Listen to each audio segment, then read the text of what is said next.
Olá, meus irmãos, graça e paz, que Deus abençoe a vida de cada um de vocês, que a bênção de Deus repouse em seus corações. Hoje nós vamos meditar em um tema que acredito que vai falar muito ao seu coração. Quero aqui dizer, para ficar bem claro, que o que eu tenho ministrado sobre o tema geral, o que aprendi no discipulado, verdadeiramente foram ministrações que eu recebi, principalmente do meu pastor, que me discipulou durante vários anos, o pastor Écio Barbosa. O tema que vamos falar hoje é sobre a demora de Deus. E eu gostaria de ler a palavra de Deus com cada um de vocês nesse instante. João capítulo 6, a partir do versículo 16.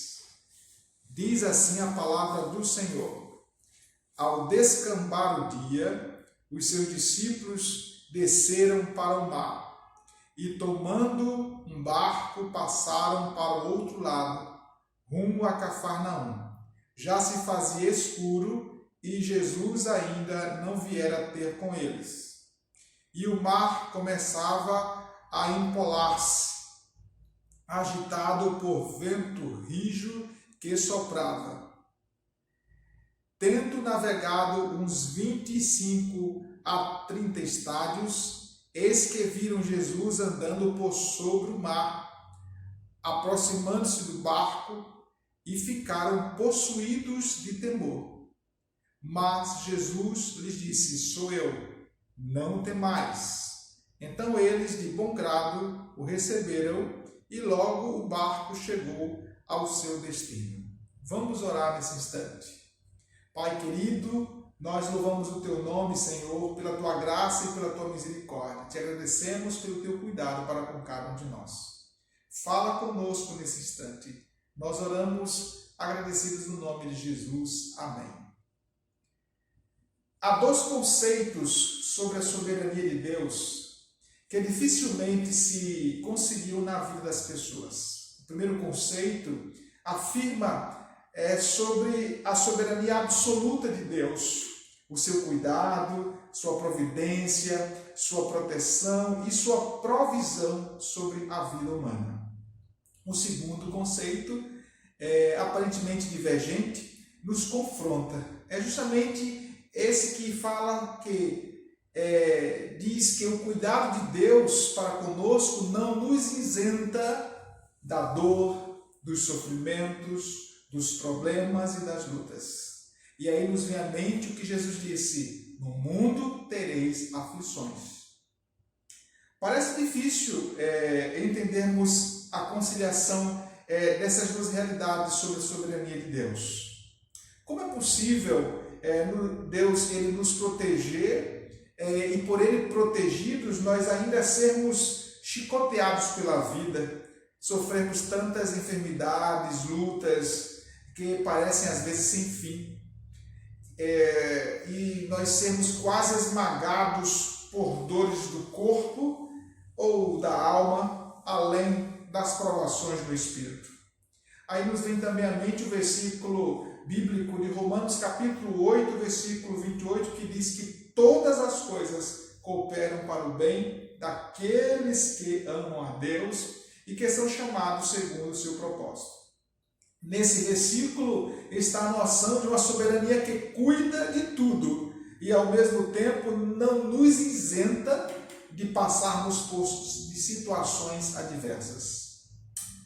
Deus de fato é soberano, e tão soberano que todas as coisas, mesmo aquelas que se nos apresentam e se nos afiguram difíceis, acabam concorrendo em última instância para o bem daqueles que o amam e são chamados segundo o seu propósito. Mas vamos ser sinceros, quando a hora da luta chega, bem no fundo não tem cara nenhuma de que vai cooperar para o nosso bem. Parece vestida somente de dor, de absurdo, de impossibilidade, tem gosto de morte, de tragédia, de derrota sem retorno. Logo, Diante disso, não adianta simplesmente crer que tudo vai cooperar para o bem. É preciso que esse crer no Espírito seja infundido no sentir, ou seja, na alma, a fim de dar lugar efetivo à ação de Deus em sua íntegra.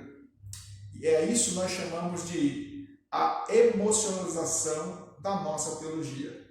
Para nós entendermos melhor, uma observação importante, ou seja, o nosso crer, que é produzido pelo Espírito Santo em nosso espírito, precisa descer ao nosso sentir, produzindo estabilidade do Espírito Santo em nossa alma, a fim de que a soberania de Deus, o Deus vivo, se expresse e se faça presente mesmo diante dos problemas. Tudo isso, essa presença pela intermediação do Espírito Santo. A verdade é que se nossa teologia, ou seja, aquilo que nós cremos, não atingir também as nossas emoções, ou seja, aquilo que nós sentimos, tomando as rédeas delas, temos grande chance de sucumbir diante das perplexidades dessa vida, suas ambiguidades, suas muitas perguntas sem respostas. Alguém pode dizer assim, mas pastor, o que tem a ver o tema, ou seja, o tema demora de Deus, com o texto bíblico que o Senhor leu, diante de tudo agora que o Senhor acabou de falar sobre esses dois aspectos da soberania de Deus? Vamos ver então o texto. João capítulo 6, a partir do versículo 16. Acompanhe com sua Bíblia aberta e vamos pensar juntos. O versículo 16 demonstra aí que o sol já se pusera. Então, a noite chegara e os discípulos entraram no barco e foram instados pelo próprio Jesus a fazer isso, dirigindo-se para o outro lado do Mar da Galileia. 21 quilômetros de comprimento por 12 quilômetros de largura. Eles só fizeram essa travessia, nós entendemos que foi porque Jesus disse que iria encontrá-los do outro lado. Só que eles deveriam antecipar-se a Jesus. O versículo 17, dê uma olhada no versículo 17. O texto diz que já se fazia escuro e diz que Jesus ainda não viera ter com eles, embora eles estivessem sob uma promessa pessoal de que ele viria.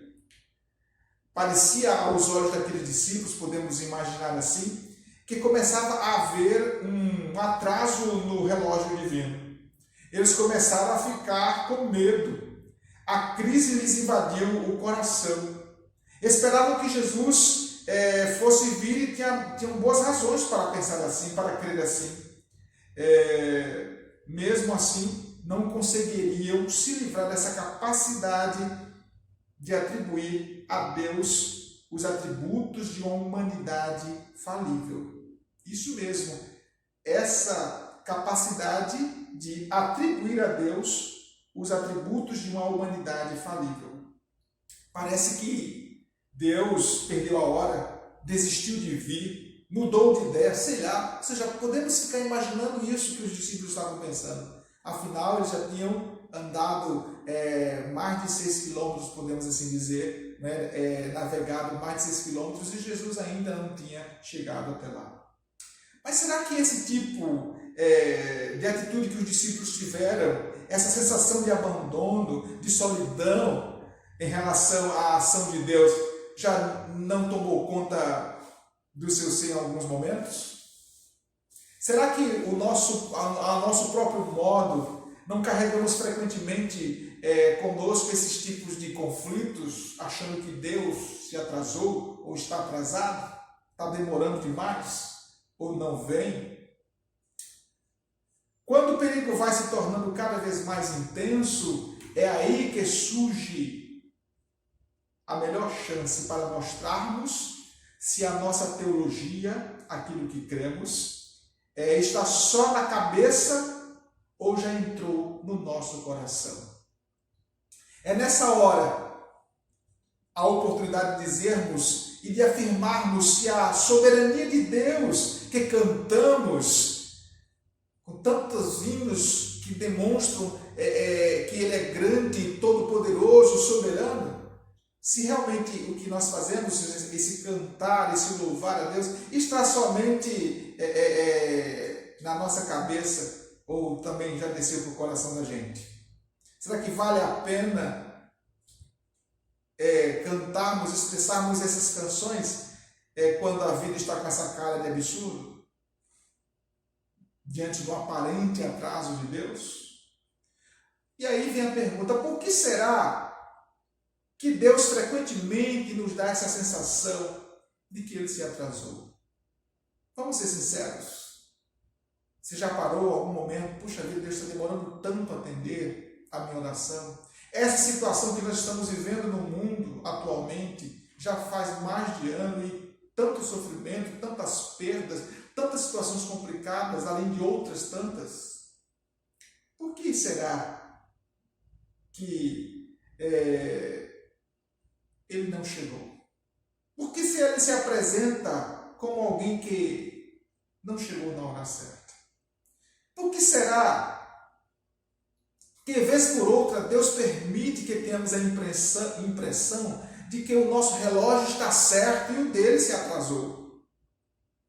Já ficou escuro para nós também. Já ficou escuro e Ele não veio ter conosco. Era esse o pensamento dos discípulos. Ele ainda não tinha chegado. Puxa vida, que situação eles enfrentaram. Por quê? Por que será que o Senhor faz com que nós tenhamos essa impressão de que Ele se atrasou? E aí vamos então para o texto. 3 razões por que Deus permite que tenhamos estas impressões.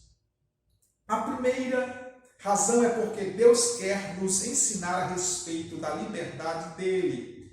Sua liberdade de vir se quer, como quer e quando quer. Jesus dissera que iria ao encontro deles e eles estavam no mar esperando por ele. Já se fazia escuro e Jesus ainda não viera ter com eles. E quando Jesus se apresenta andando por sobre o mar, não no barquinho que eles lhe haviam deixado, você pode conferir o versículo 22, que vai dar esse entendimento, que eles deixaram o barquinho para que Jesus pudesse ir nele. Então, quando Jesus vem, não no barquinho que eles deixaram, eles pensam que é o quê? Um fantasma. Esta é uma teologia do condicionamento da ação de Deus. Ele tem que agir e atuar do jeito que nós queremos. Os discípulos esperavam Jesus no barquinho. Eles condicionaram a ação de Deus. Nós dizemos às vezes como ele tem que chegar, a hora, quantas batidas tem que dar e que sinais deve fazer para que o identifiquemos. E quando Deus chega do jeito que Ele quer, entramos em pânico como eles entraram. É assim mesmo que fazemos. Vamos pensar nisso. Às vezes Deus nos dá essa sensação de atraso, de disfunção em relação à nossa hora e aos nossos prazeres, para nos ensinar sobre sua liberdade com relação aos nossos tempos e nossos métodos. Lembremos-nos de que Ele vive fora do tempo e do espaço. Frequentemente, nós oramos dizendo para Deus exatamente como Ele tem que fazer, como se Ele fosse um Deus um tanto imbecil. A gente chega a dizer a Deus, não é? Querendo ensiná-lo a ser Deus.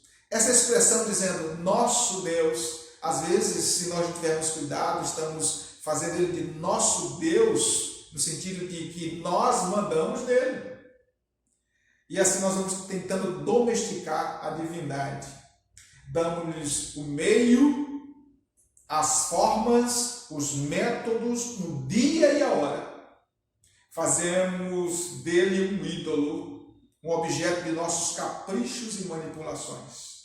Será que sua sensação de abandono no meio dos escuros da vida não vem do fato de que você procura Deus num horizonte, por um ângulo, por uma rota que você mesmo estabeleceu que tinha de ser dele em sua vida, quando na verdade ele está vindo num caminho diferente, por modos diferentes? Quando a vida se veste com essa cara, é sinal de que Deus está inicialmente querendo nos mostrar e ensinar algo sobre a sua liberdade absoluta. Deus é livre. Se você está vivendo essa situação achando que Deus se atrasou, deu a chance para Deus em sua vida. Deu a chance de Deus ser Deus e livre em sua vida.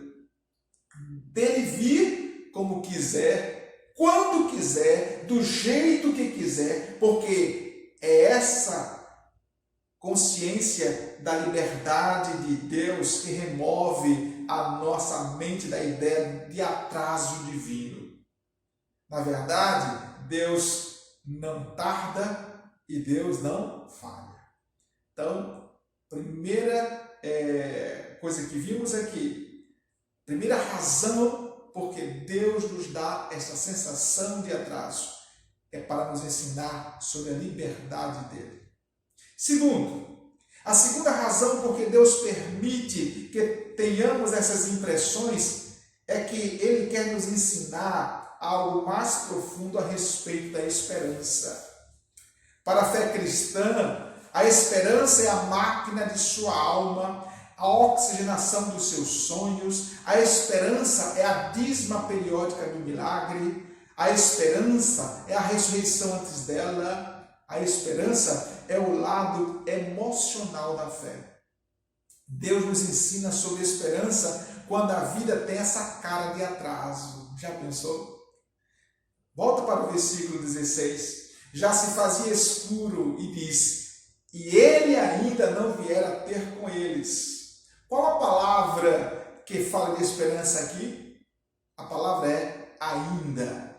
Está escuro, mas ele ainda virá. Deus cria esta circunstância de aparente atraso porque quer nos ensinar a ter esperança. Deus quer ensinar você a ter esperança. A esperança é filha do atraso, só germina no atraso. Esperança de hora marcada não é esperança, é lógica do encontro. Atente bem, quando começamos a achar que as coisas se defasam e ainda assim nos mantemos obstinados em aguardar, em suportar, em esperar, então saiba que esta maneira de esperar é de fato esperança. Tenha esperança. Esperança só germina no atraso. Um exemplo do Velho Testamento, presta atenção. O exemplo de Abraão.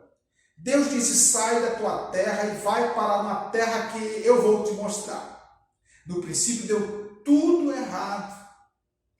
Segundo, Deus disse: vou encher esta terra com a tua descendência. Mas observa, lembre-se, ele e a mulher são estéreis. São estéreis. Como? Como é que Deus ia fazer a obra? Eles ficam velhos e totalmente inabilitados para gerar um filho. E Deus ainda insiste em fazer a coisa real pelos processos naturais. E Abraão está como? Já velho, ele e a esposa, esperando. 3. A vida já está com cara de absurdo e Abraão dizendo: e a promessa, Senhor? E então Sara tem um filho. 4. Quando o menino é uma vibrante realidade na vida daquele casal, daquela família, o que o Senhor diz? Mata o menino. Eu quero o teu filho, o que nasceu de ti. Abraão não entende mais nada e marcha com esperança em direção, melhor dizendo, ao altar. E nós sabemos o que foi que aconteceu. Deus veio no tempo dele, do jeito dele, e Abraão se tornou o pai da fé e o pai da esperança, porque não dá para separar uma coisa da outra. Então Deus nos quer ensinar, nos dando essa impressão de que Ele está atrasado. Ele quer nos ensinar primeiro que Ele é livre, e segundo, Ele quer nos ensinar a ter esperança. Terceiro, a terceira razão por que Deus permite que tenhamos essas impressões é porque Ele quer nos ensinar que o tempo está nas suas mãos. Aleluia! Assim, nossa sensação de atraso pode ser superada quando Ele chega. Não há atraso para quem corre na dimensão da eternidade. Só há atraso para pessoas absolutamente enterradas no condicionamento do tempo, como eu e você. Para Ele, porém, que corre pela eternidade, um dia é como 1000 anos, e 1000 anos como se fosse um dia. Aleluia! Glória a Deus! Deus, Ele não raciocina nessas categorias de presente, passado e futuro. Tudo está presente a um só tempo diante dEle. Deus não faz nem vê uma coisa depois da outra. Sua visão não é linear, ou seja, não é relativa. A visão de Deus é absoluta. Um atraso pode ser, segundo a sua ótica, a ótica de Deus, uma parada estratégica para fazer-nos chegar mais depressa ao nosso próprio destino. Os discípulos estão em pânico, pensando ver um fantasma, mas o Senhor diz: sou eu. No tempo certo o Senhor chega. No tempo certo Jesus chegou. E tudo se normaliza logo em que Jesus chega. A aparente perda de tempo foi esquecida e suprida. Para concluir, o Senhor pode imprimir nova velocidade às nossas vidas quando nos dá essa sensação de atraso. Logo que Ele chega, desconta o atraso. Pode haver uma sensação de atraso em relação à história como um todo, mas não em relação ao propósito dele, em relação à sua história. Aqui Ele está escrevendo sobre a sua vida. Deus está escrevendo uma história sobre você e na sua vida. Acredite nisso. Lembre-se, no livro dele está escrito todos os teus dias. Salmo 139, versículo 16, fala sobre isso. O que importa não são nossas sensações de atraso ou abandono. O que importa, mais uma vez, o que importa não são nossas sensações de atraso ou abandono, mas saber que no fim de tudo, Deus nos coloca onde devemos estar e nos conduz na direção certa. Se o amarmos de todo o coração, seu plano se cumprirá. Nada que tem planejado para nos tornar a pessoa que deseja que sejamos, deixará de acontecer. Tão somente se o amarmos e confiarmos nele de todo o nosso coração. Ele pode ainda não ter chegado em algumas situações na tua vida. Mas creia. Deixe Deus à vontade para agir como quer, como quiser. Tenha esperança. Acredite que o tempo está nas mãos dele. Porque o que começou a boa obra haverá de completá-la. Ele não desiste do maravilhoso plano de amor que tem em relação à sua vida. Nada poderá separar você dele e do seu maravilhoso plano de amor, a não ser que você mesmo, por uma decisão sua, voluntária, pessoal, não queira confiar no Senhor, esperar no Senhor, porque assim Ele não interferirá, porque Ele fez você livre.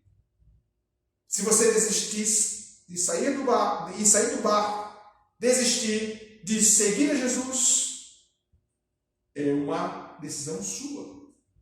Mas, ao invés disso, faça o seguinte: rededique-se, entregue-se a Ele nessa ocasião, nesse momento.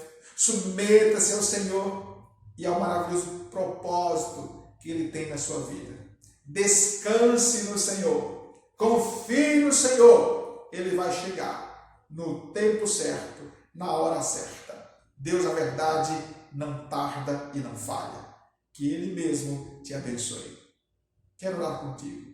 Ó Deus, em nome de Jesus, obrigado porque o Senhor é soberano. Obrigado porque apesar do Senhor permitir que nós passemos por lutas, dificuldades, ó Pai, mesmo assim, o Senhor tem cuidado de nós. O Senhor é livre para agir como quer, quando quer e do jeito que quer.